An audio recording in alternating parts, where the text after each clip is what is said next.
નમસ્કાર મિત્રો, વિડીયોમાં તમારું સ્વાગત છે. નવી મુંબઈ મહારાષ્ટ્રમાં ગ્રાન્ડ પ્લસ શાહબાદમાં બનેલી સ્થિત 3 માળની બિલ્ડિંગ અચાનક પડી જતા બિલ્ડિંગમાં રહેતા 3 લોકોના મલબાની નીચે દબાઈ જતા મોત થયાની જાણકારી મળી છે. જેમાં મૃતકોમાં મોહમ્મદ સિરાજ અલ્તાફ હુસેન ઉંમર વર્ષ 30, મિરાજ સૈફ અંસારી ઉંમર વર્ષ 24 અને શફી મહેમદ અંસારી ઉંમર વર્ષ 28ના મોત થયાના સમાચાર મળ્યા. મૃતકોને પોસ્ટમોર્ટમ માટે સરકારી હોસ્પિટલમાં મોકલી આપવામાં આવ્યા હતા. મુંબઈ નગર નિગમ નિયુક્ત અધિકારીએ જણાવ્યું કે આ બિલ્ડિંગ 10 વર્ષ જૂની હતી. આ ઘટના કેવી રીતે થઈ તેની માટે સંશોધન કરવામાં આવશે. આ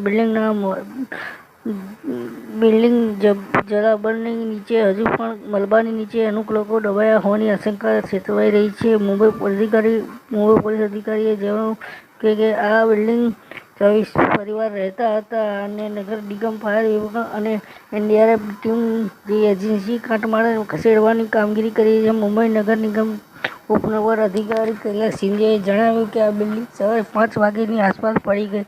આ બિલ્ડિંગ પડવાથી આ બિલ્ડિંગમાં 3 માળ હતા. કેટલાક લોકોને બચાવી લેવામાં આવ્યા છે તેવું કૈલાસ શિંદેએ જાણવા મળ્યું. આ બિલ્ડિંગ સવારે 5 વાગ્યે ધરાશાયી થઈ ગઈ. આ અચાનક ધરાશાયી થવાના કારણે 2 લોકોના કાટમાળ નીચે હોવાની આશંકા સેવાઈ રહી છે.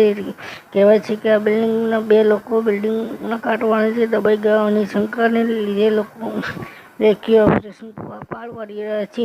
એનડીઆરએફની ટીમ અહીં પહોંચીને મલબા હટાવવાનું અભિયાન ચલાવી રહી છે. લોકોને બચાવવાની કાર્યવાહી કરી દીધી છે. જેસીબી અને મદદથી આ બિલ્ડિંગનો કાટમાળ ખસેડવાની કાર્યવાહી ચાલુ કરી દીધી છે. 2 લોકોને જીવતા બહાર કાઢી લેવામાં આવ્યા છે. આ વિડીયો અંગે તમારો શું અભિપ્રાય છે? કોમેન્ટ કરી જણાવો. વિડીયો લાઇક અને શેર કરો. ધન્યવાદ. આપનો દેશ